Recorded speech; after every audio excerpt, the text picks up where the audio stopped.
Ya, jadi materi pertama ini adalah konsep dan teori dasar properti dan penilaian properti.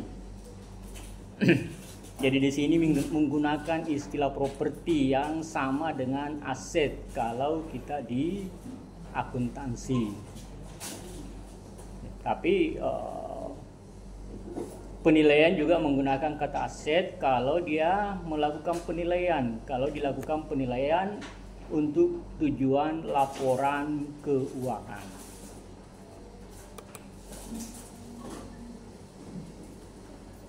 Jadi pokok pembahasan kita ya, yang pertama pengertian dan penggolongan properti, kemudian pengertian dan konsep penilaian properti atau aset ya, kemudian terminologi ya, dan kategori nilai, dan yang terakhir konsep nilai, harga dan biaya.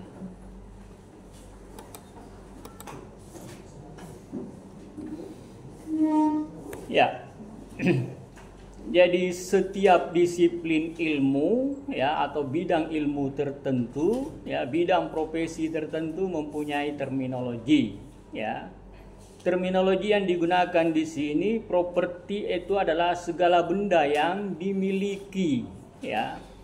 Jadi segala benda yang dimiliki.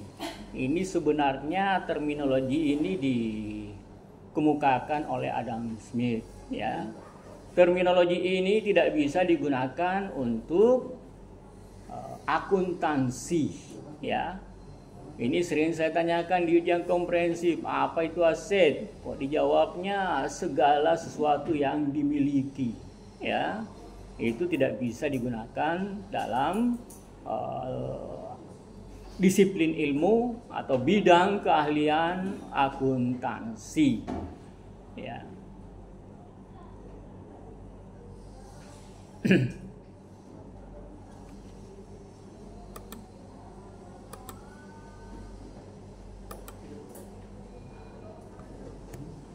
Jadi di sini properti itu adalah konsep hukum ya, yang mencakup kepentingan, hak dan manfaat yang berkaitan dengan suatu kepemilikan. Jadi merupakan konsep hukum ya, yang mencakup kepentingan, hak dan manfaat ya, yang berkaitan dengan adanya suatu kepemilikan. Jadi properti itu terdiri atas hak kepemilikan yang memberikan hak kepada pemilik untuk suatu kepentingan tertentu atau sejumlah kepentingan atas apa yang dimilikinya. Ya, jadi di sini dia bedakan antara real estate ya dengan real property ya. Kalau real estate itu penguasaan secara fisik ya, penguasaan secara fisik. Sementara kalau real property ya, itu penguasaan yuridisnya ya. Jadi aset yang ada di sana itu merupakan real property fisiknya ya. Tapi penguasaan yuridis atas real property itu ya, itu merupakan jadi penguasaan yuridis atas real estate, itulah yang merupakan real property ya.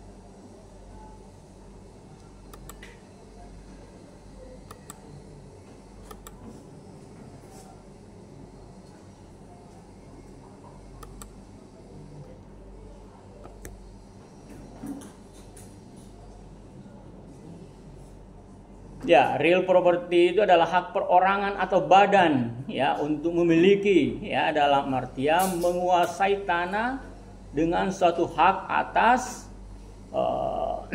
tanah tersebut ya, serta bangunan yang melekat di atasnya ya, bangunan dan fasilitas yang melekat di atasnya, itu merupakan real property.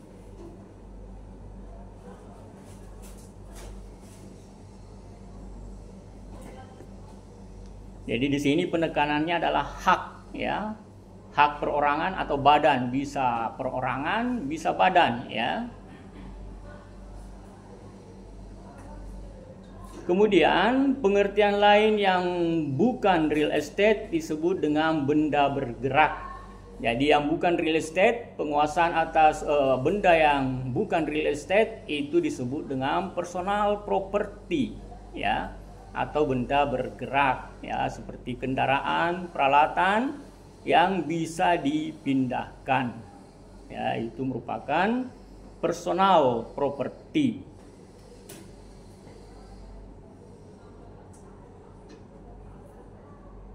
Ya, jadi sering kita dengar itu ada properti, ya. Properti itu tanpa keterangan lebih lanjut itu bisa merupakan properti bergerak, ya, bisa merupakan properti yang tidak bergerak, ya.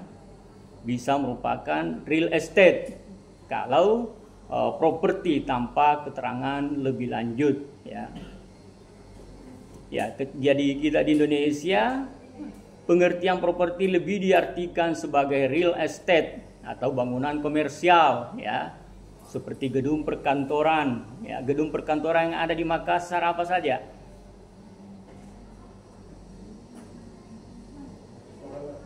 Ya, jadi gedung perkantoran yang ada di Makassar itu ada Bosowa, ya, ada Menara Kala, ya, ya, Pajar, Menara Pajar kan namanya, ya, Menara Pajar, ya, Menara Pajar. Apalagi ada yang di dekat pelabuhan sana itu, ya, lupa namanya, Poleko, grupnya Poleko, ya, itu merupakan perkantoran, properti perkantoran, ya. Jadi ada properti perkantoran, ada properti hotel, ya, ada properti apalagi pembelanjaan, ya, perbelanjaan, ya. Ya, perbelanjaan yang terbesar di Makassar itu Trans, ya. Trans. Panakukang juga, ya, Panakukang Mas itu juga cukup besar, ya. Kemudian ada Mari, ya, itu semuanya merupakan properti untuk hotel, ya, properti untuk perbelanjaan, ya. Kemudian properti hotel itu juga cukup berkembang di Makassar, ya. Ada Swiss Bell yang di pantai sana itu, ya, dulu saya bikinkan studi kelayakannya itu, ya, untuk memperoleh dana dari BAN, ya. Kemudian ya banyak, ya, kalau hotel, ya.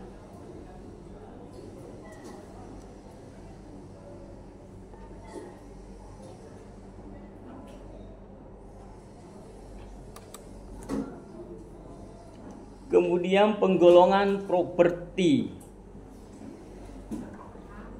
ya, ada yang tangible property atau tangible asset, ya, ada intangible asset dan ada surat berharga, ya. Jadi tangible asset seperti real property, ya. Kemudian personal property, ya. Jadi real property seperti tanah dan bangunan dan sarana pelengkapnya, ya. Jadi sarana pelengkap, ya, kemungkinan jalan-jalan yang ada di areal itu, ya, karena harus didukung oleh jalan, harus didukung oleh areal parkir, ya. Kemudian ada sistem drainasenya atau selokan, ya. Itu semua merupakan bangunan-bangunan pendukung, ya, prasarana untuk bangunan yang ada. Kemudian personal property itu harta bergerak, ya, properti bergerak, ada mesin, ya, ya, dan seterusnya, ya. Kemudian intangible asset, ya, intangible asset ada goodwill, ya, kemudian ada hak paten, ada franchise, ya, ada merek dagang, ya, kemudian hak cipta.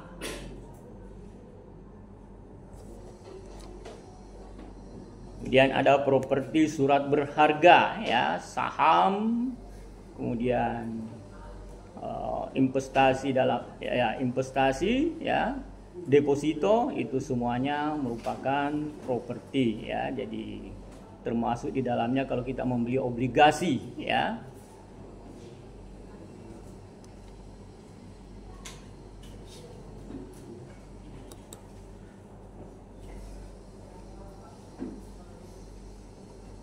Ya, diulangi lagi.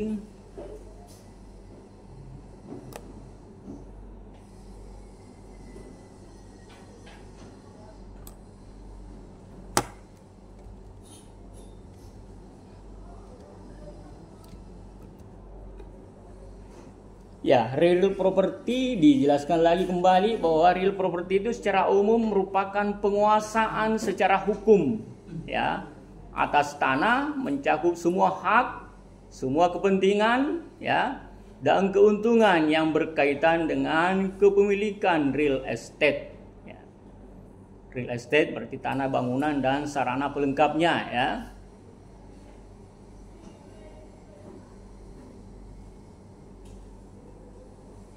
Ya, real property itu dibuktikan dengan adanya bukti kepemilikan ya.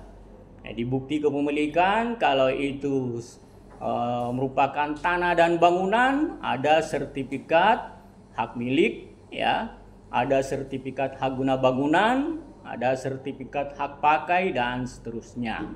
Kalau badan tidak mungkin ada sertifikat hak milik ya, tidak mungkin. Yang paling tinggi adalah sertifikat hak guna bangunan ya. Oleh karenanya kalau Anda membeli rumah dari pengembang ya, maka itu pasti bukan yang keluar hak milik ya. Itu adalah hak guna bangunan. Nanti Anda kalau berkepentingan untuk mengubahnya, mengkonversi ke pertanahan menjadi hak milik ya, untuk lebih menguatkan ya. Karena hak yang paling tinggi itu adalah hak milik. Tapi kalau badan tidak mungkin ada hak milik ya. Kemudian untuk mereka yang ada di Karebosi, yang dekatnya Karebosilin. Karebosilin itu hanya sewa. Yang yang sebelahnya Karebosilin, MTC ya, MTC ya. Kalau tidak sewa berarti dia mempunyai hak ya. Kalau pengembangnya itu menjual berarti dia mempunyai hak ya, dan diatur dalam undang-undang pertanahan. Dia mempunyai hak, yaitu hak milik atas satuan rumah susun ya. Rumah susun ini walaupun seperti MTC itu juga rumah susun ya. Apartemen yang mewah juga itu masuk dalam rumah susun ya. Kondominium ya yang lebih mewah dari apartemen itu semuanya masuk dalam rumah susun ya. Istilah yang digunakan adalah rumah susun. Oleh karenanya yang membeli apartemen bukan menyewa akan diberikan hak ya, hak milik atas satuan rumah susun ya. Dia mempunyai hak yang sama atas fasilitas yang tersedia di situ. Misalnya ada lapangan olahraga, ada kolam renang ya, maka dia mempunyai hak yang sama dengan pemilik satuan, hak milik atas satuan rumah susun yang ada di lokasi itu ya. Parkir itu semuanya dimiliki secara bersama ya. Yang tidak dimiliki secara bersama khusus hanya yang disewa. Misalnya yang disewa itu ada 5x4 ya, atau 4x3 ya. Dan kalau mereka menyewa itu luas yang dihitung itu adalah luas efektif ya. Jadi luas efektif tidak termasuk areal yang digunakan misalnya untuk beton. Betonnya kan besar ya. Kalau di arealnya itu termasuk dalam beton, maka itu dikeluarkan dari luas satuan rumah susun.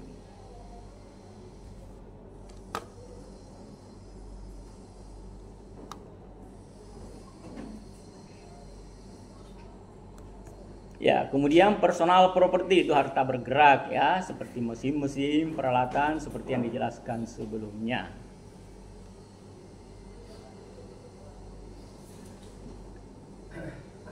Jadi yang tidak melekat secara permanen pada tanah dan atau bangunan ya, seperti ini tidak melekat secara permanen ya.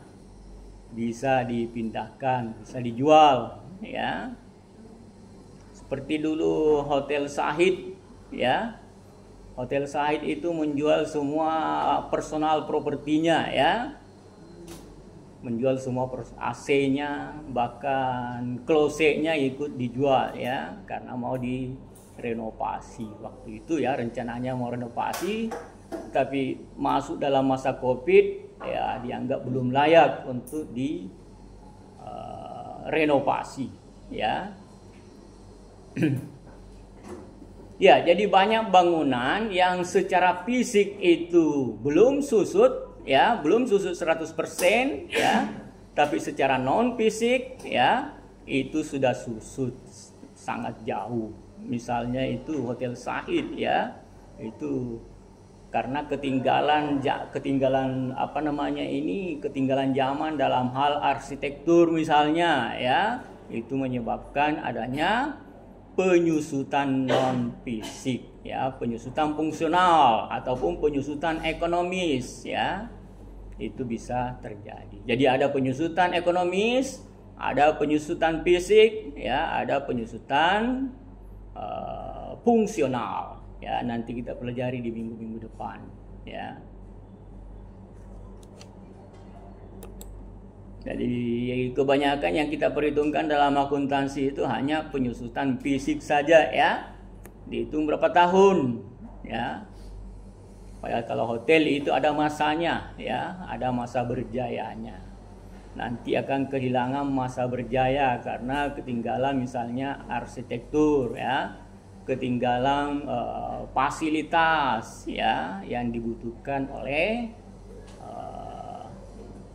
user ya.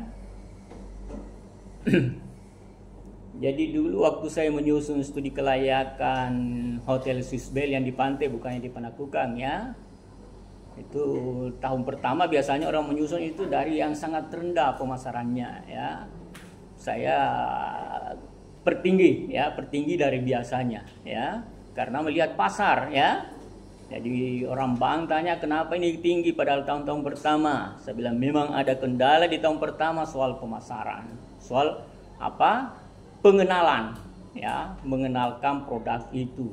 Tetapi ya, konsumen itu sukanya itu adalah fasilitas baru, bangunan baru ya.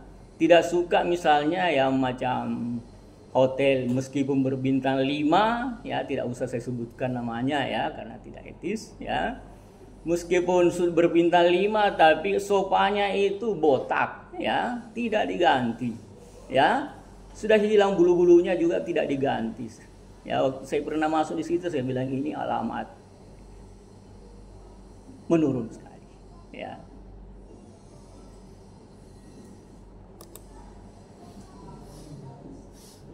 Ya, jadi konsumen senangnya itu yang baru ya, fasilitas baru.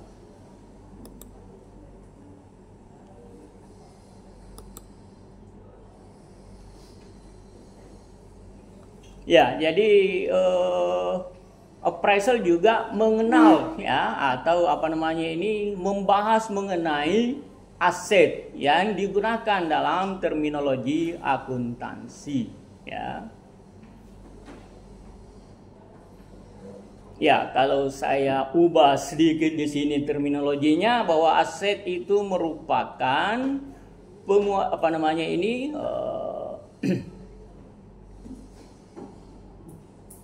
manfaat yang dapat diperoleh di masa yang akan datang ya. Jadi manfaat yang dapat diperoleh di masa yang akan datang dari penguasaan sumber-sumber daya ya.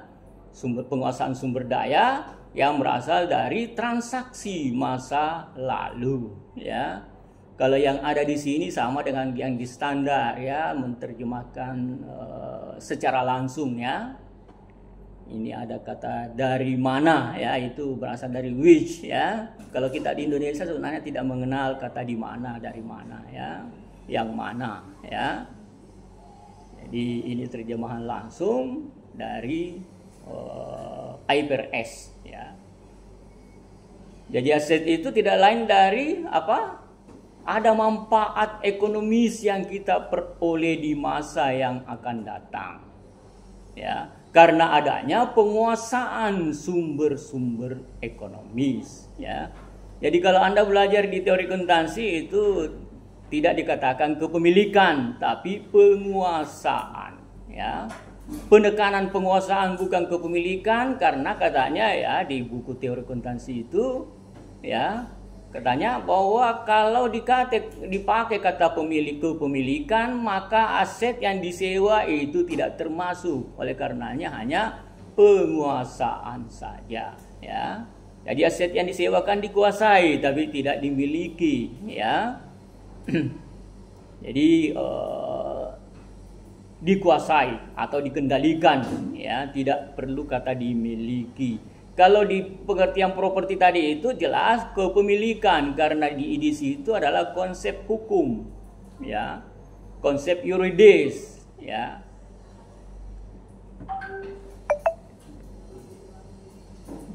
Ya.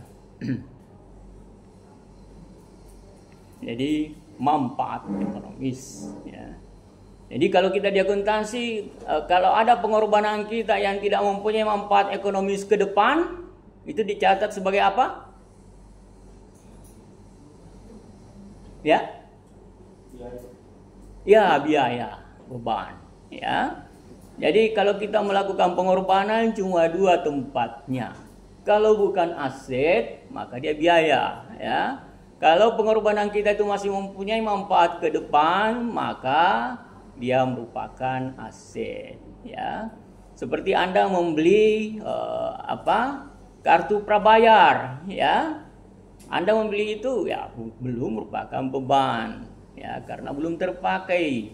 Anda beli 500.000, maka Anda catat aset 500.000. Begitu sudah terpakai 300.000, berarti yang bermanfaat ke depan tinggal 200.000. 300.000 sudah menjadi biaya, ya. Itu di akuntansi, ya, akuntansi. Manfaat ekonomis di masa yang akan datang.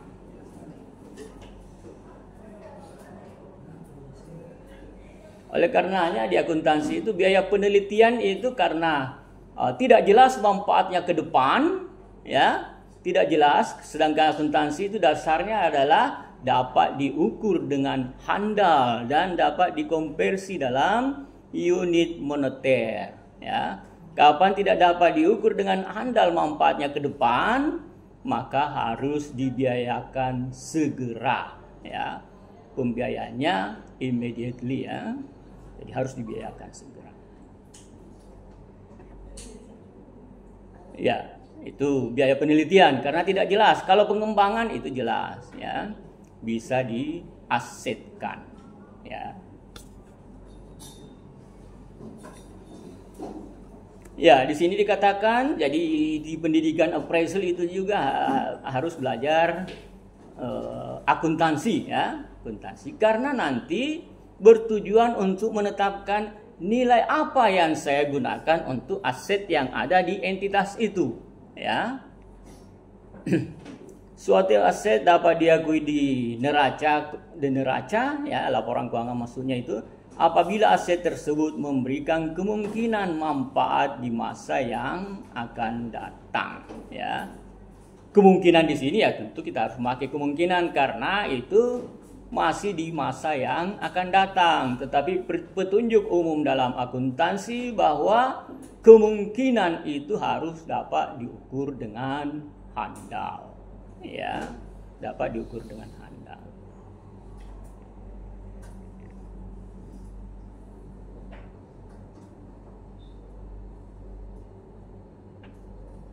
Ya, di sini juga ternyata ada, ya. Karena ini baru saya ambil dari, ya, harus dapat diukur secara andal, ya. Baru bisa diasetkan, ya.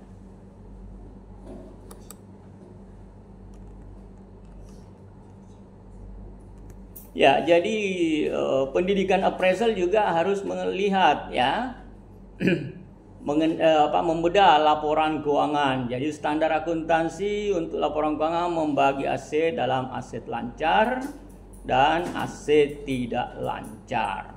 Ya. Aset tidak lancar mencakup baik yang berwujud maupun yang tidak berwujud. Ya.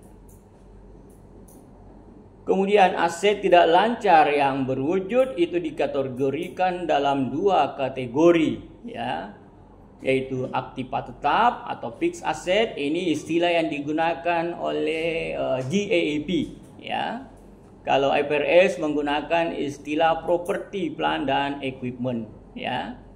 Jadi buku-buku yang masih didasarkan, ya. Jadi bukunya Kiso itu ada dua, ya. Ada yang berdasarkan GAAP karena di sana dia, ya. Kemudian ada juga yang didasarkan atas IFRS, ya.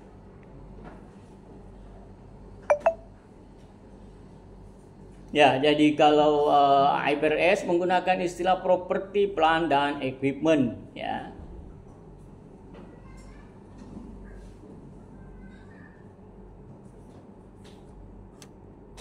Kemudian kategori kedua disebut aktiva lain-lain, ya. Jadi selain dari aktiva tetap, ya, itu untuk aktiva tidak lancar berwujud, ya. Untuk aktiva tidak lancar berwujud itu ada aktiva tetap dan ada aktiva lain-lain. Di di appraisal sebenarnya menggunakan istilah aktiva berlebih. Ya, aktiva berlebih. Ya, tapi di sini masih mengikuti standar akuntansi, yaitu aktiva lain-lain.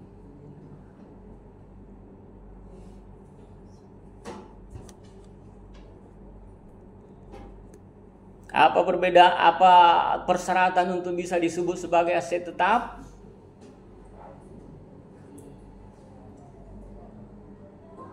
Apa persyaratannya untuk bisa disebut aset tetap?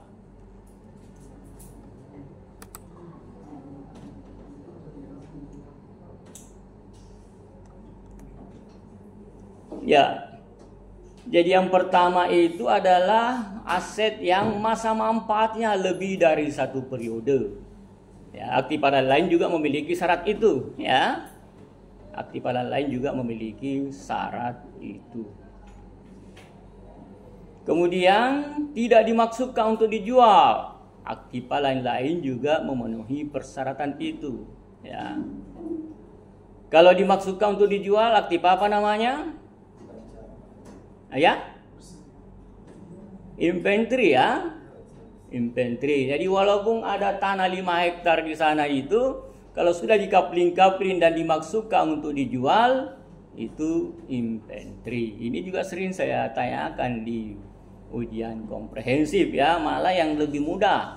Saya tanya, aktiva apa itu yang ada di showroomnya Haji Kalla, ya, atau di gudang Haji Kalla, ya, yang mobil, ya, berbagai tipe dari Toyota, itu aktiva apa? Banyak yang menjawab aktiva tetap, ya.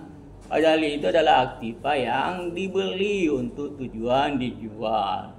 Jadi memang memenuhi persyaratan bisa digunakan untuk lebih dari satu periode. Tetapi tidak memenuhi persyaratan bahwa aktiva itu tidak dibeli untuk dijual.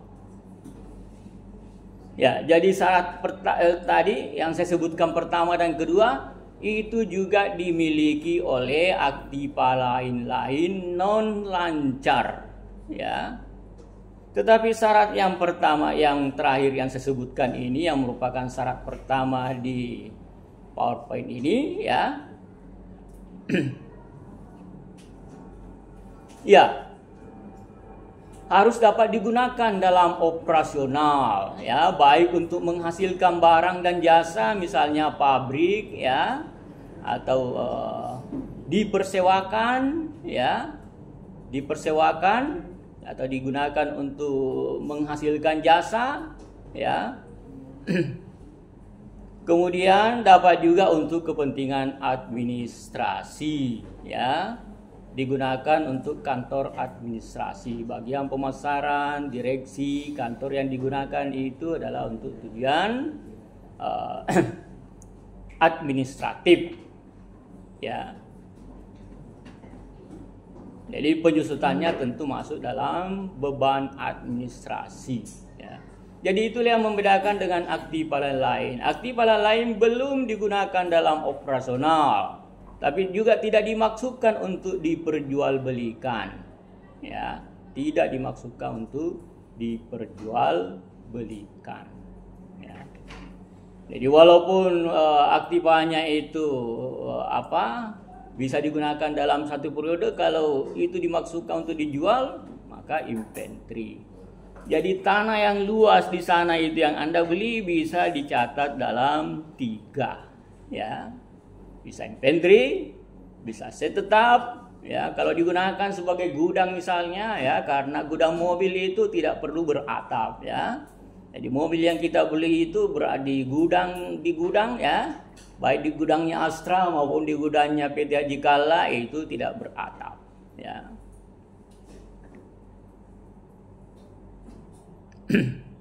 Ya, itu aktiva tetap. Ini penting, ya. Ini penting untuk penilaian, ya, untuk aset tetap, ya.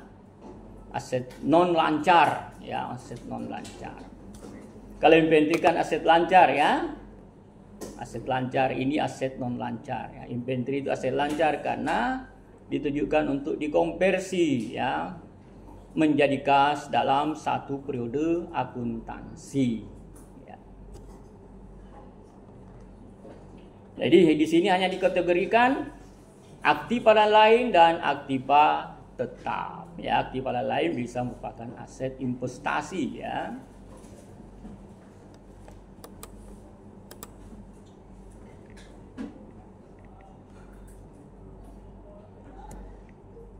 Jadi itu perlu memahami terminologi, ya, istilah khusus yang digunakan dalam suatu disiplin ilmu. Kalau Anda tidak memahami terminologi aset tetap misalnya, bisa-bisa aset investasi Anda catat sebagai aset tetap karena tidak memahami terminologi, ya. Itulah kegagalan Prof. Mahfud kemarin menjawab pertanyaan Pak Gibran, ya, karena tidak mampu memahami terminologi, ya. Greenflation, ya, itu ekonomi hijau yang dapat menimbulkan ekonomi biaya tinggi sehingga terjadi inflasi, ya. Seperti kebijakan perpajakan, ada pajak karbon, ya. Kemudian ya itu, ya, pajak karbon. Kemudian ada pajak untuk kendaraan yang bermotor yang membuat kerusakan lingkungan yang tinggi, ya. Itu juga dipajaki dengan pajak yang tinggi, ya.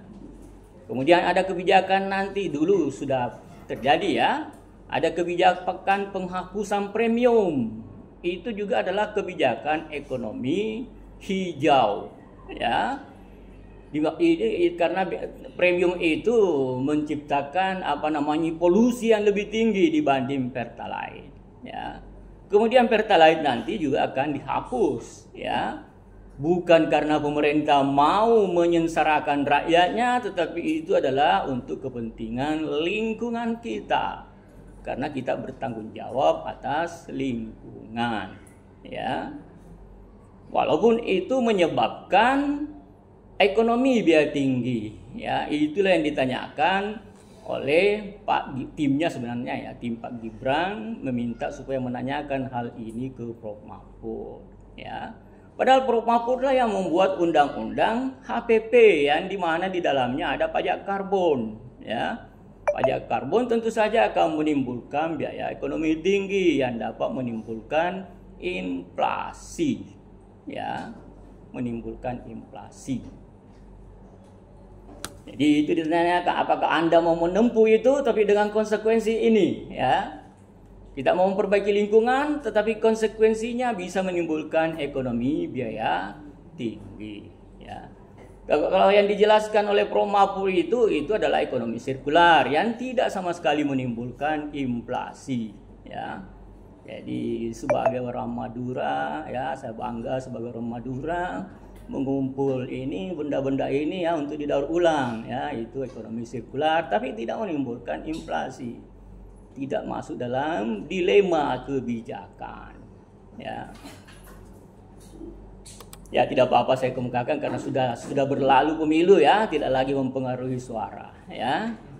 Karena akademisi itu harus non partisan, ya. Kalau menjadi partisan dia akan menyembunyikan yang benar, ya, untuk kepentingan calon yang menjadi jagoannya, ya. Ya, kalau saya tetap memilih, karena kalau tidak memilih itu namanya golput, tetapi tidak menyebabkan saya tidak merdeka untuk mengkritisi, ya, tidak menyebabkan.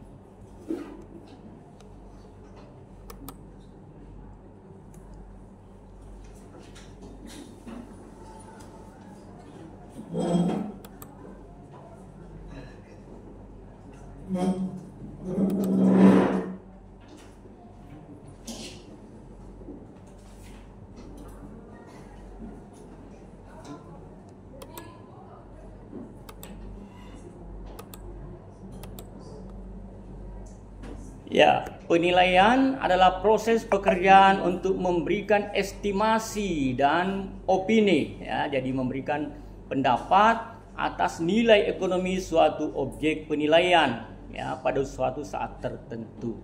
Ya, karena dinilai per tanggal tertentu, maka nilai itu berlaku pada tanggal itu. Ya. Tapi pihak perbankan biasanya meminta kita, ya, saya dulu itu setiap 2 tahun baru dilakukan penilaian ulang, karena mereka menganggap bahwa belum signifikan perubahannya kalau baru 1 tahun. Itu analisa perbankan, ya. Jadi terlalu boros kalau setiap tahun misalnya dilakukan penilaian ulang, ya. Biasanya meminta setiap 2 tahun, kecuali untuk properti-properti yang berada di wilayah yang masih cukup berkembang, terjadi perkembangan yang tinggi, ya. Seperti daerah Panakukang Mas, itu 10 atau 15 tahun yang lalu itu berkembang pesat harga, ya. Tapi setelah semua fasilitas tersedia, mall ada dan lain-lain, itu perkembangannya sudah stabil, ya, tidak lagi melonjak, ya. Kalau dulu ya memang tiap tahun kita diminta untuk menilai pada saat masih cepat perubahannya, ya, cepat perubahannya.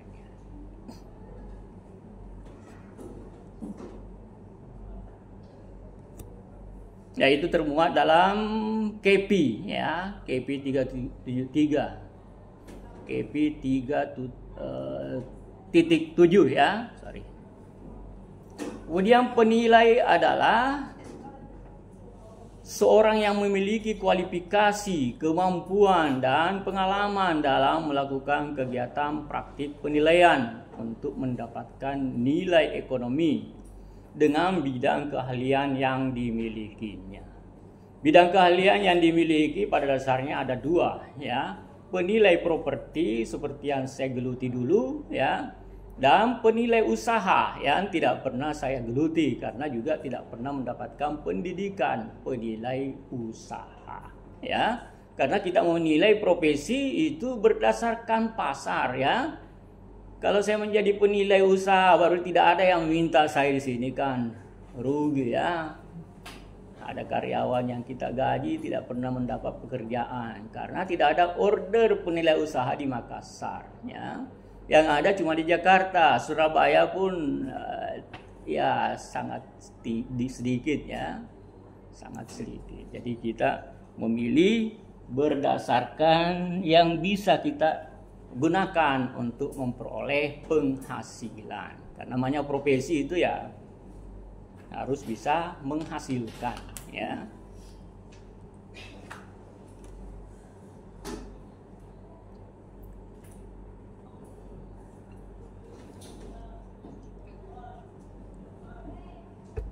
Ya, kemudian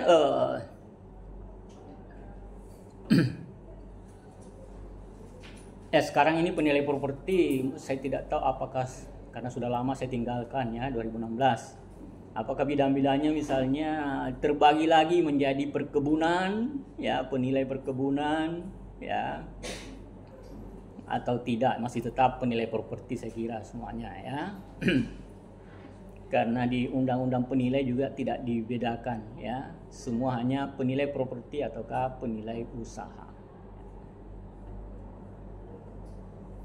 Ya, kata appraisal itu digunakan di Amerika. Ya, sedangkan valuation itu digunakan di Eropa, ya.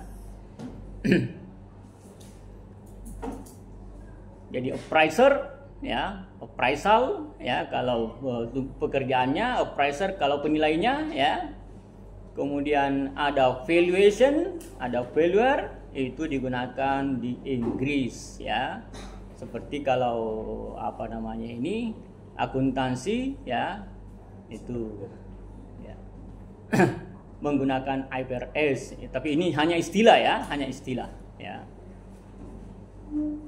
Istilah appraisal yang tidak, walaupun penilaian kita itu juga sudah mengacu pada international valuation yang berbasis di Inggris, tetapi tetap menggunakan kata appraisal ya. Karena sudah akrab ya di telinga para penilai.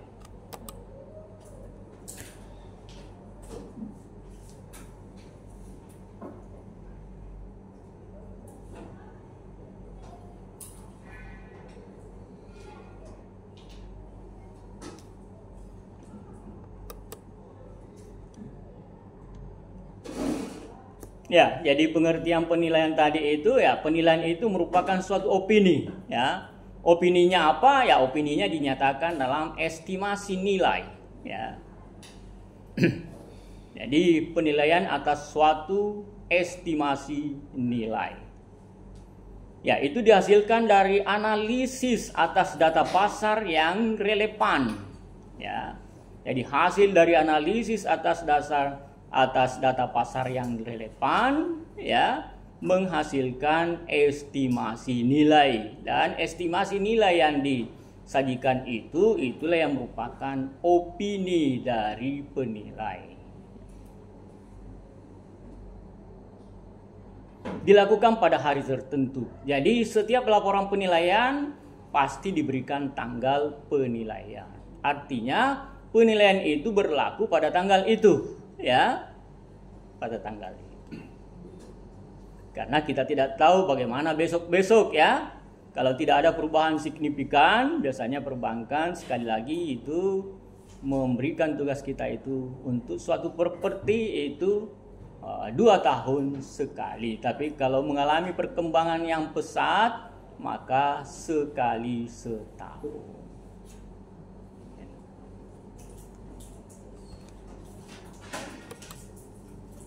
Dan itu cukup padat ya. Kalau penilaian ruko diminta untuk ditinjau hari ini, besok sudah harus keluar resume nilainya ya. Kita sudah diminta untuk memberikan laporan penilaian singkatnya ya.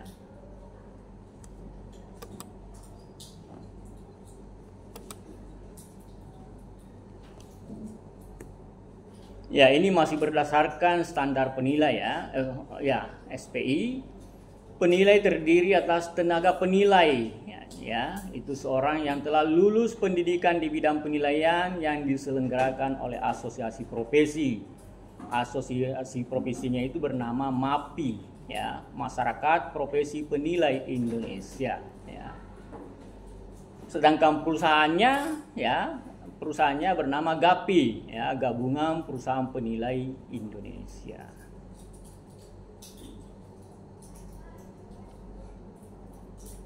Ya, itu yang saya ikuti itu adalah yang diselenggarakan oleh profesi, tetapi sekarang ini ada yang diselenggarakan oleh universitas ya, yaitu UGM ya, mungkin juga UNER ya.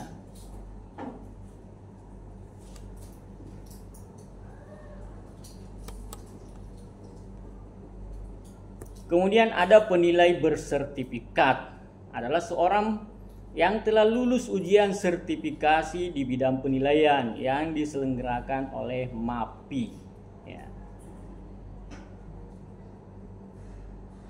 Ya, di sini disebutkan asosiasi profesi penilai karena bisa saja MAPI berubah nama ya. Kalau berubah nama tidak masalah dengan ini.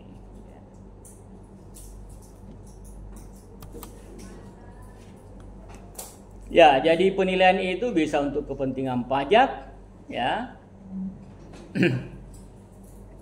Bisa untuk kepentingan penjaminan, ini yang paling banyak, mungkin 95% atau hampir semuanya penilaian yang pernah kita lakukan itu adalah untuk kepentingan penjaminan di bank ya. Hampir 100% itu ya. Saya cuma pernah untuk selanya itu, untuk yang bukan penilaian jaminan, pernah untuk pembagian warisan pernah saya lakukan ya, karena diminta untuk melakukan penilaian dalam rangka pembagian warisan ya. Itu karena pegawai bank dulu ya, dan dia kenal saya sehingga dia menugaskan saya untuk melakukan penilaian dalam rangka pembagian warisannya. Ya, nilai asuransi ya. Nilai asuransi, gambaran umum nilai asuransi itu ya hanya yang kemungkinan terbakar rugi ya. Kalau pondasi tidak biasanya dia nilai ya, karena itu tidak akan terbakar ya. Jadi itu biasa secara umum begitu kalau asuransi ya. Terutama kalau asuransi kebakaran ya. Maka yang dinilai itu hanya yang kemungkinan bisa terbakar ya. Dan rusak karena kebakaran. Asuransi investasi, kemudian revaluasi aset. Kalau perusahaan membutuhkan untuk revaluasi aset dalam rangka menentukan nilai wajar ya. Jadi kalau perusahaan itu suatu entitas sudah mau beranjak dari historical cost ya menuju ke nilai wajar, maka tentu saja dia akan melakukan revaluasi ya. Nilai wajar pun kalau misalnya nanti dia anggap bahwa nilai wajarnya sudah daluarsa ya, maka dia lakukan lagi revaluasi untuk memperoleh nilai terkini meskipun sebelumnya itu sudah merupakan nilai wajar hasil penilaian ya. Ada perkembangan baru misalnya ya, tapi biasanya itu perusahaan perkembangan baru yang dia laporkan itu hanya yang menguntungkan ya. Ada akses baru ya. Tapi kalau yang merugikan biasanya dia tidak ini ya, seperti dilalui oleh sutet, tiba-tiba daerah itu dilalui oleh sutet ya, maka biasanya dia tidak laporkan. Tetap saja harga perolehan dikurangi dengan pengusutan ya. Tahu sutet ya? Sutet, saluran udara tegangan tinggi ya, ekstra tinggi sutet ya. Itu bisa ya, itu menurunkan nilai pasar itu ya kalau misalnya tiba-tiba dilalui oleh sutet ya.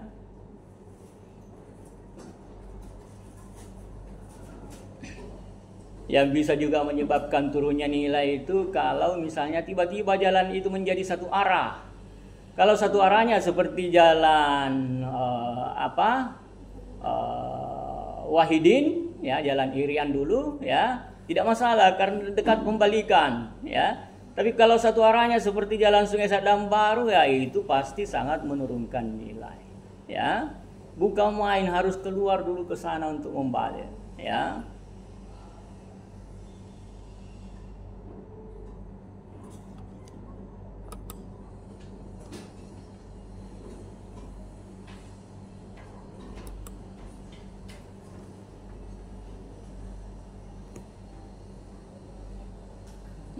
Ya, ini terminologi nilai ya. Nilai adalah suatu opini dari manfaat ekonomis ya. Di sini sudah menggunakan istilah akuntansi ya. Manfaat ekonomis atas kepemilikan aset, tapi di sini masih menggunakan kepemilikan ya. Kepemilikan aset atau harga yang paling mungkin yang dibayarkan untuk suatu aset dalam pertukaran ya. Sehingga nilai bukan merupakan fakta ya. Jadi nilai itu bukan merupakan fakta. Yang fakta itu adalah biaya dan harga ya. Biaya dan harga itu adalah fakta. Sedangkan nilai itu bukan merupakan fakta karena merupakan opini, ya. Merupakan opini, ya. Opininya mengeluarkan estimasi nilai, ya. Estimasi nilai. Jadi bukan merupakan fakta, ya. Berasal dari hasil analisis atas data-data yang ada sehingga dia bisa mengeluarkan opini, ya. Ini didasarkan atas fakta 1, fakta 2, fakta 3, ya. Bahwa fakta 1 yang relevan harganya sekian. Kalau tidak punya harga berarti biaya, ya. Jadi bisa harga, bisa biaya, ya. Karena harga itu adalah exit value, sementara biaya itu adalah input value, ya. Jadi biaya itu diperoleh dari pasar input, ya. Sementara harga, ya, itu diperoleh dari pasar output, ya.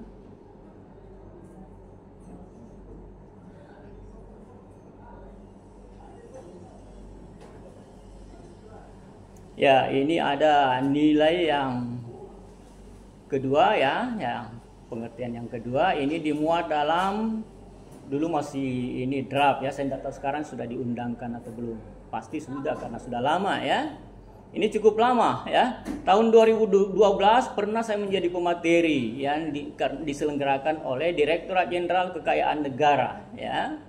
Itu sebagai dasar nanti apa namanya ini? Kajian akademisnya, ya, kajian akademis. Jadi menurut ini, ya, undang-undang penilai, nilai adalah opini manfaat ekonomis dari suatu objek penilaian, ya, yang dinyatakan dalam satuan mata uang, ya, pada tanggal tertentu untuk tujuan tertentu, ya. Ya, sama saja sebenarnya, ya.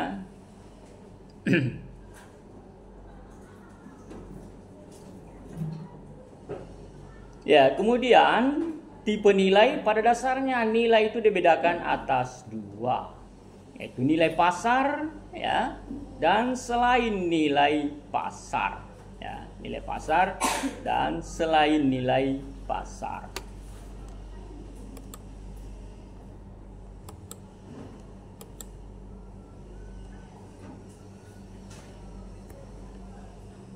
Ya, tadi definisi nilai, sekarang terminologi nilai pasar, ya.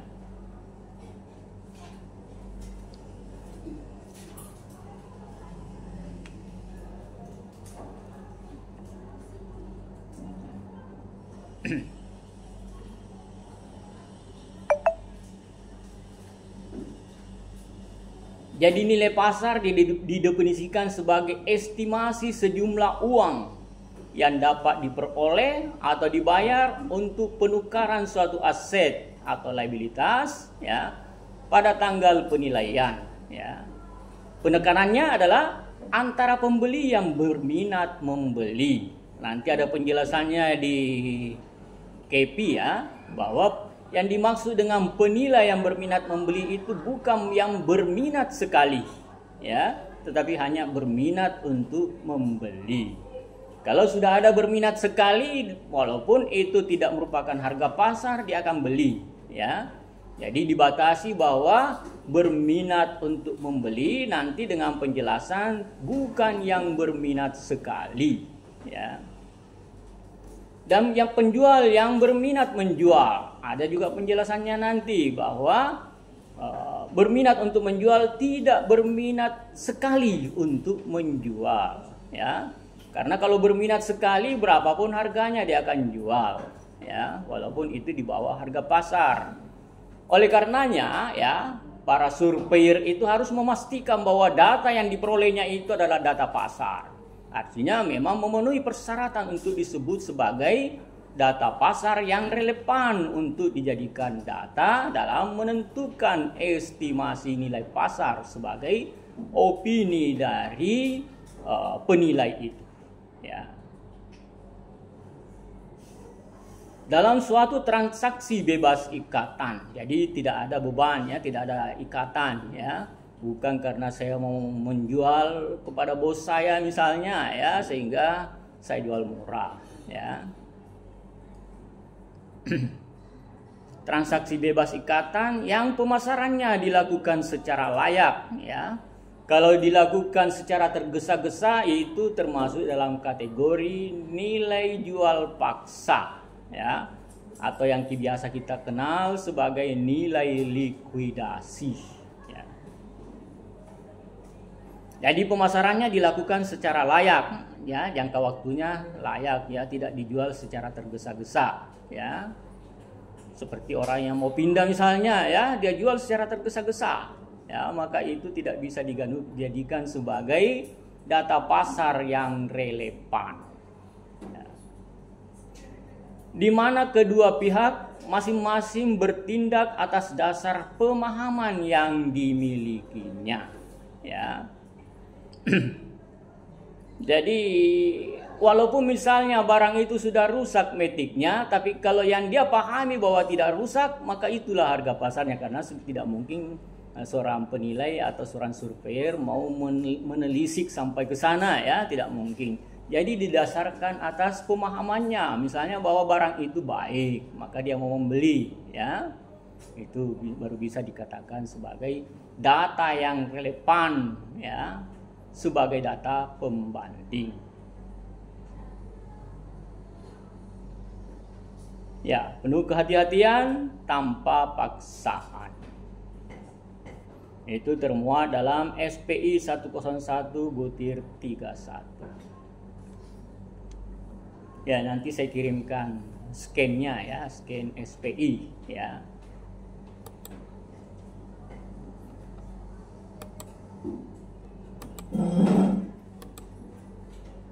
Ya, itu pentingnya memahami terminologi, karena jawaban atas pertanyaan apa itu merupakan pintu masuk untuk menjawab bagaimana dan mengapa, ya. Kalau sudah tahu apa itu aset tetap, maka Anda sudah tahu bagaimana mencatatnya, ya.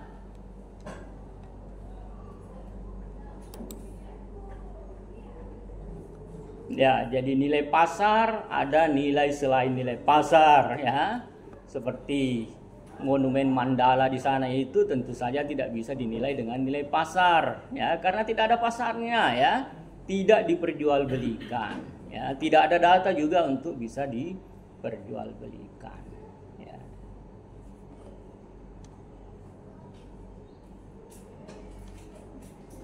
Ya, jadi dulu saya banyak menilai kalau ditugaskan, ya, oleh Pemda, ya, Pemda Sorong, ya, Tambrau, ya, itu menugaskan untuk menilai aset-asetnya, ya. Ya, kebanyakan asetnya itu adalah nilai selain nilai pasar, ya. Seperti taman-tamannya, ya, jalan-jalannya, ya, semuanya itu dinilai dengan bukan selain nilai pasar, ya. Itu terutama, ya, yang tidak bisa diperjualbelikan, ya.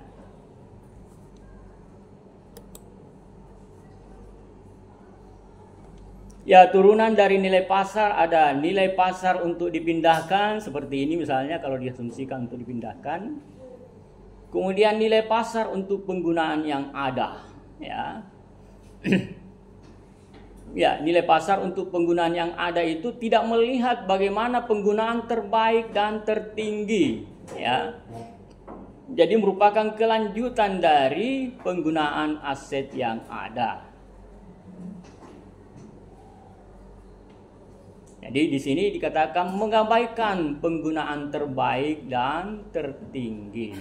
Misalnya ada kantor di Jalan Sudirman, ya, hanya 2 lantai, ya. Maka kita nilai kalau itu merupakan aset tetap, maka tidak bisa kita nilai dengan nilai pasar, ya. Hanya bisa dengan nilai pasar untuk penggunaan yang ada, ya. Nah, dan itu termasuk dalam kategori selain nilai pasar, ya.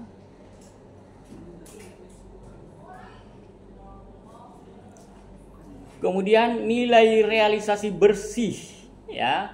Itu nilai realisasi bersih itu adalah nilai pasar, tetapi harus mempertimbangkan biaya-biaya yang timbul dari pelepasan aset itu, ya.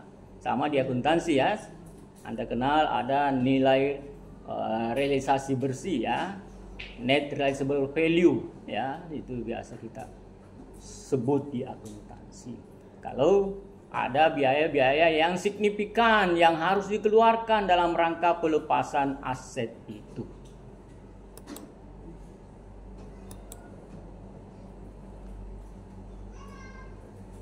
Kemudian nilai realisasi bersih terbatas, ya waktu penawaran terbatas ya, itu intinya ya. Jadi nilai pasarnya adalah nilai pasar dengan jangka waktu yang terbatas dikurangi dengan biaya-biaya yang dibutuhkan untuk melepasnya. Ya, ini nilai jual paksa ya.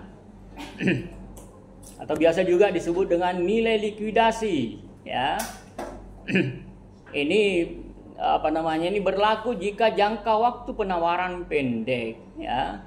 Misalnya dia mau pindah ya, maka dia tidak mempunyai waktu untuk memasarkan dengan waktu yang layak ya.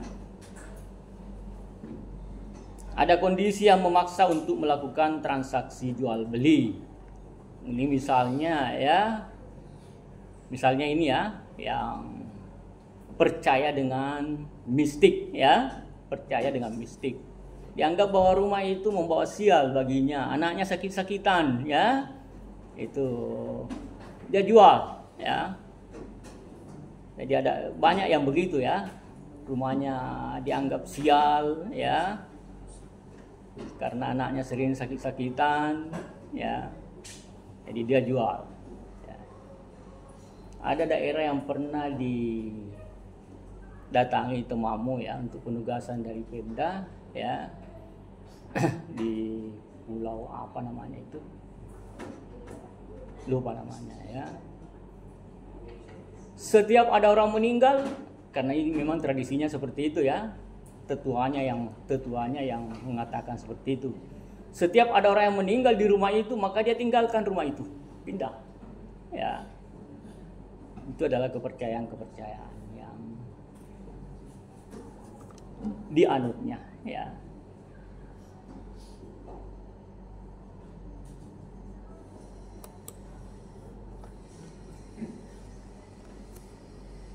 Ya, nilai sewa pasar ya. Artinya di sini adalah nilai sewa yang didasarkan atas harga pasar dari persewaan itu ya. Jadi perkiraan jumlah uang sewa yang dapat diperoleh dari penyewaan suatu properti. Ini pernah juga saya lakukan ya. Itu untuk menentukan berapa yang dikeluarkan oleh Pemda untuk menyewa kendaraan para ketua dewan, anggota dewan ya. Di beberapa daerah pernah kita diminta untuk melakukan penilaian untuk berapa sewanya ya. Sewa rumah ketua DPR misalnya ya, kita harus mencari data pasar yang mirip dengan rumah itu ya. Walaupun sepanjang kemiripannya itu misalnya masih bisa dilakukan adjustment ya.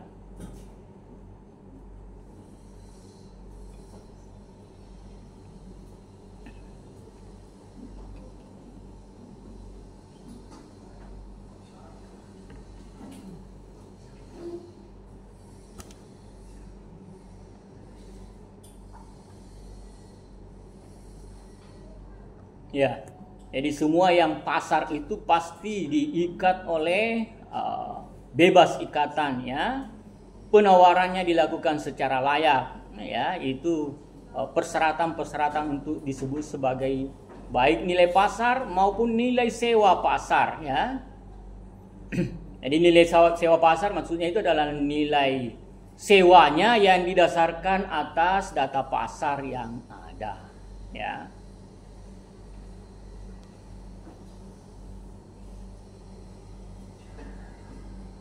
Ya, selalu ini harus memenuhi persyaratan nilai pasar ya. Jadi ada antara pemilik yang berminat menyewakan dan penyewa yang berminat menyewa ya. Dalam transaksi bebas ikatan yang penawarannya dilakukan secara layak, Karena kalau penawarannya tidak dilakukan secara layak, sekali lagi itu merupakan tidak bisa dikategorikan sebagai nilai pasar, ya.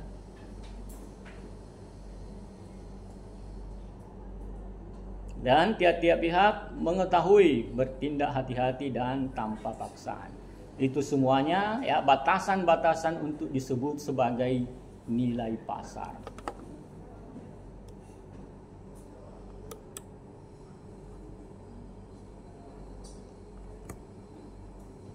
Ya, kemudian nilai selain nilai pasar, ya. Ada depreciated replacement cost, ya, seperti yang biasa kita lakukan itu, ya. Estimasi biaya pengganti, tapi yang kita lakukan itu adalah dari nilai historisnya, ya.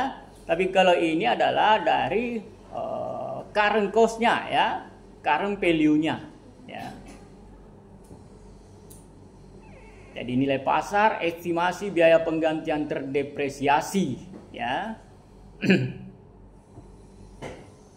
Tapi yang didepresiasi itu jadi diperoleh dulu berapa current value-nya, ya. Kemudian itu didepresiasi. Kalau nilai buku itu didasarkan atas nilai historis, ya, historical cost. Kalau ini adalah current cost-nya, current value-nya yang dijadikan acuan untuk mendepresiasi. Nah, ini nilai ini yang digunakan untuk yang menggunakan metode cost, ya, metode cost nantinya. Karena ada metode pasar, ya, ada metode cost, dan ada metode pendapatan, ya.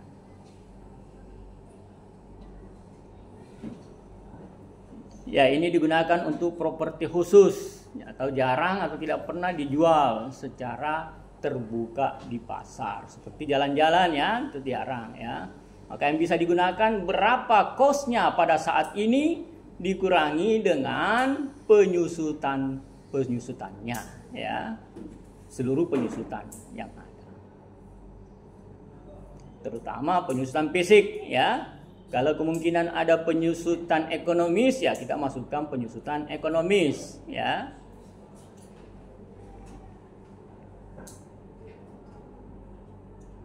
Ya, tidak dapat diperjualbelikan seperti Monas, ya, atau Monumen Mandala, ya, itu tidak diperjualbelikan. Jadi menggunakan depreciated replacement cost, ya. Kemudian nilai asuransi, ya. Kemudian ada nilai buku yang biasa digunakan dalam akuntansi, ya. Jadi nilai buku itu adalah selisih antara historical cost dengan penyusutan, ya. Kalau depreciated replacement cost itu adalah nilai penggantian terbarunya atau current cost-nya dikurangi dengan penyusutannya. Jadi kalau sekarang ini misalnya dibangun dalam keadaan baru, berapa nilainya? Kemudian dikurangi dengan penyusutannya, ya. Kalau historical cost, berapa harganya dulu? Kemudian dikurangi dengan penyusutannya. Itu nilai buku, ya. Kemudian ada nilai kena pajak, ya.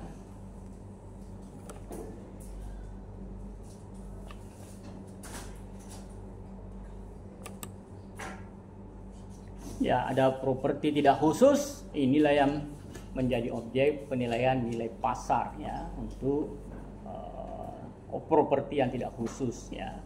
Kalau yang khusus tadi itu ya tidak bisa diperjualbelikan, ya, atau sangat jarang diperjualbelikan atau hampir tidak pernah diperjualbelikan sehingga tidak mempunyai nilai pasar.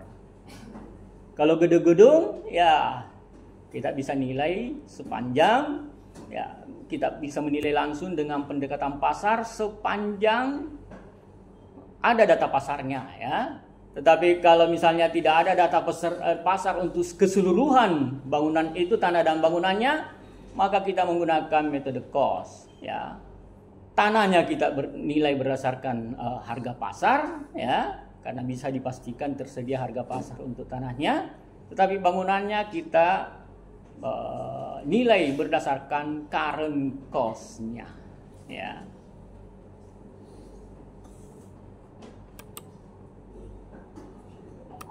Ya ini ya, properti khusus ya seperti Monas, ini selain nilai pasar.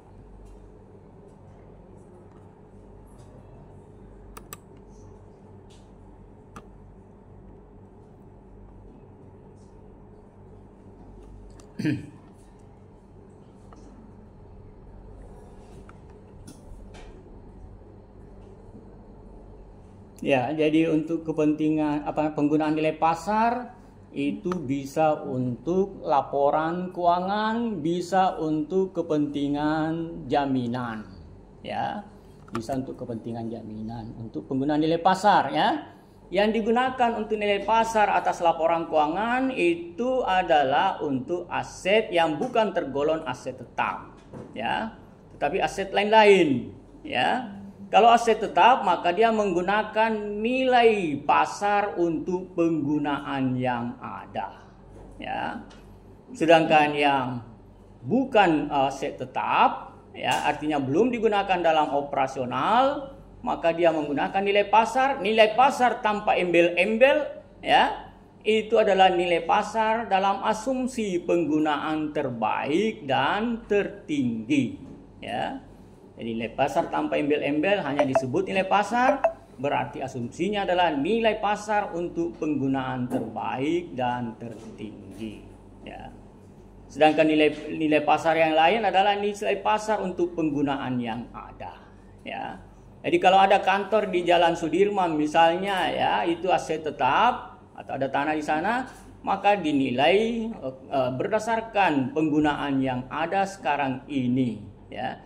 Tetapi kalau nilai pasar untuk penggunaan yang terbaik dan tertinggi, maka dicari untuk tanah ini cocoknya digunakan untuk apa? Yang terbaik dan tertinggi misalnya untuk hotel, ya. Maka digunakanlah metode land development, ya. Digunakan, diasumsikan berapa biayanya kalau menjadi hotel dengan 20 lantai misalnya, ya. Kemudian diasumsikan berapa penghasilan yang bisa diperoleh di masa yang akan datang. Ya. Jadi penggunaan land development itu antara lain karena adanya aset yang tidak dalam penggunaan terbaik dan tertinggi dan bukan merupakan aset tetap, sehingga harus dinilai berdasarkan penggunaan terbaik dan tertinggi. Ya. Tapi kalau sudah digunakan untuk kantor, iya tidak bisa, ya, tidak bisa diasumsikan sebagai nilai pasar untuk penggunaan yang terbaik dan tertinggi, tetapi hanya untuk nilai, ya, untuk penggunaan yang ada. Ya, tidak diasumsikan bahwa berapa nilainya kalau menjadi hotel, ya, berapa nilainya kalau menjadi pusat perbelanjaan. Ya, tidak diasumsikan seperti itu karena sudah digunakan sekarang ini, ya. Maka itu adalah merupakan nilai pasar untuk kelanjutan penggunaan yang ada, ya. Jadi untuk laporan keuangan yang bukan nilai pasar itu hanya untuk laporan keuangan, tidak bisa digunakan untuk jaminan. Kalau untuk jaminan, ya, untuk kepentingan jaminan harus dinilai dengan nilai pasar untuk penggunaan yang terbaik dan tertinggi. Jadi dengan objek yang sama, ya, kantornya di sana itu misalnya untuk digunakan untuk dijadikan agunan, maka dia dinilai berdasarkan nilai pasar untuk penggunaan yang terbaik dan tertinggi, ya. Tapi kalau digunakan untuk kepentingan laporan keuangan, maka hanya nilai pasar untuk penggunaan yang ada.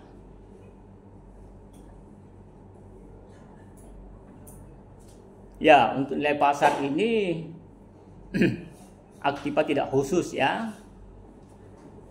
Dan tidak digunakan untuk aktiva khusus, ya, untuk nilai pasar. Bukan nilai pasar, bisa untuk aktiva tidak khusus, bisa juga untuk aktiva khusus. Kemudian tujuan penilaian. Untuk tujuan laporan keuangan ya sama dengan penjelasannya dengan tadi, ya. Untuk tujuan laporan keuangan bisa dengan nilai pasar, bisa dengan nilai bukan pasar. Ya, jadi bisa dengan bukan nilai pasar. Kalau aset yang dinilai itu misalnya adalah aset sudah dalam penggunaan yang ada, aset tetap. Ya. Tapi kalau untuk tujuan jaminan hanya bisa dinilai dengan nilai pasar. Ya. Dan untuk jaminan pasti asetnya adalah aset tidak khusus. Ya, berulang penjelasannya di sini ya. Aset tidak khusus itu adalah untuk nilai pasar ya.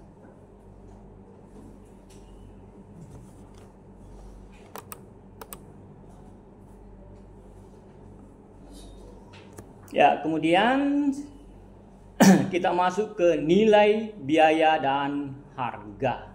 Ya. Nilai adalah suatu opini dari manfaat ekonomis atas suatu kepemilikan aset atau harga yang paling mungkin dibayarkan untuk suatu aset dalam pertukaran, sehingga nilai bukan merupakan fakta.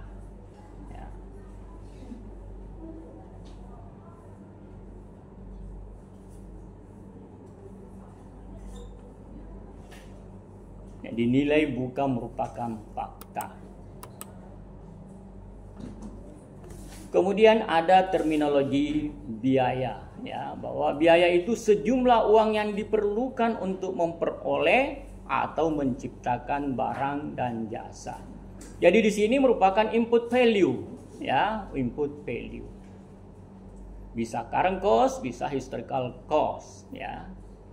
Tapi yang dimaksud di sini adalah current cost-nya. Ya. Dalam penilaian tidak pernah sama sekali kita gunakan historical cost. Ya. Yang ada adalah current cost-nya.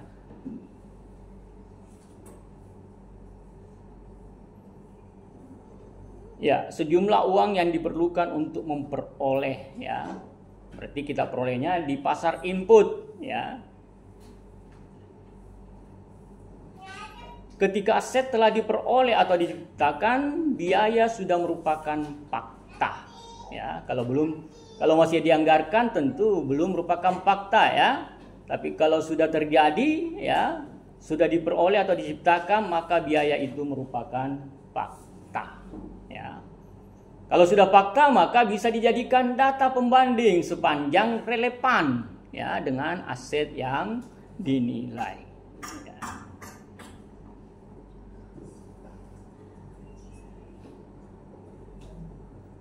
Ya, harga ini pada dasarnya itu merupakan output value ya. Jadi harga berhubungan dengan biaya karena harga yang dibayar untuk suatu aset ya.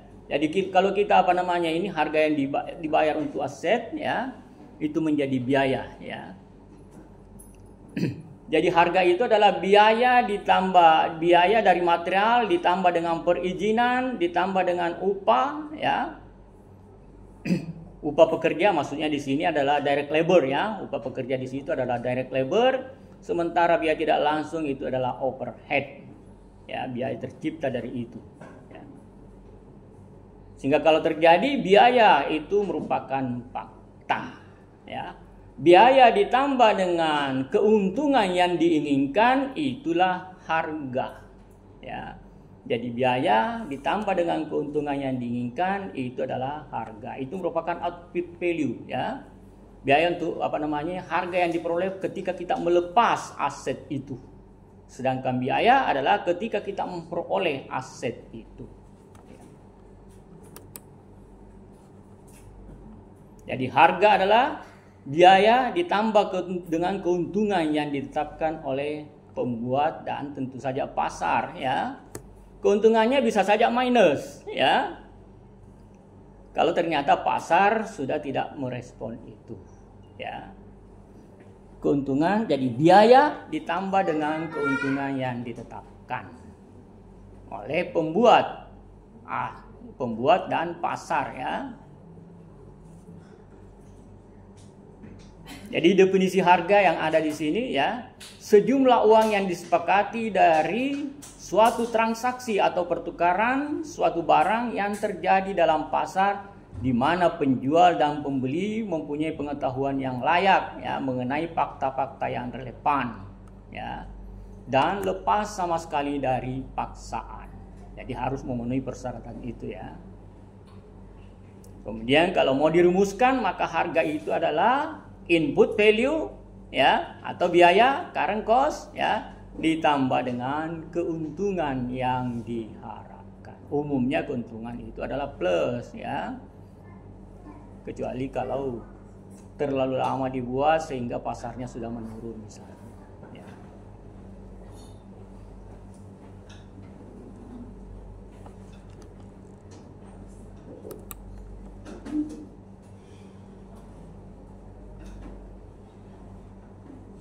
Ya, yang ada di MTC itu adalah mereka yang ingin memperoleh dari selisih harga antara output value dengan input value ya, keuntungan. Itulah keuntungannya ya, selisih antara output value dengan input value.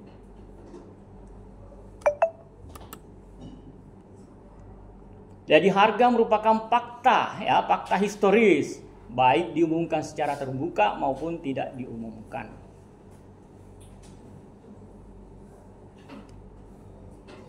Harga biasanya merupakan indikasi atas nilai relatif dari suatu barang atau jasa ya. Ya, jadi dalam memperoleh data pasar, kalau kita tidak, yang paling baik itu adalah harga ya, harga jual yang pernah terjadi. Karena harga jual itu merupakan harga beli bagi yang satu ya. Kalau tidak diperoleh harga jual ya, yang pernah menjual, maka kita mencarinya di pasar input ya, yang pernah membeli barang itu ya. Jadi baik harga maupun biaya bisa merupakan data pasar yang digunakan dalam menetapkan ya, sebagai data yang relevan dalam menetapkan estimasi nilai pasar. Baik, itu materi kita untuk hari ini ya. Ada yang mau didiskusikan sampai di sini?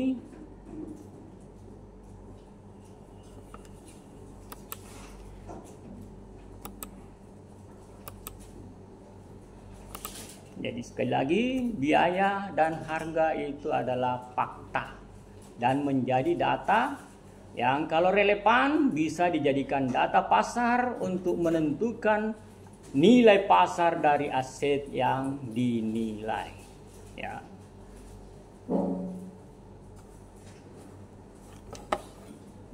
Ya, kalau ada yang mau didiskusikan silakan.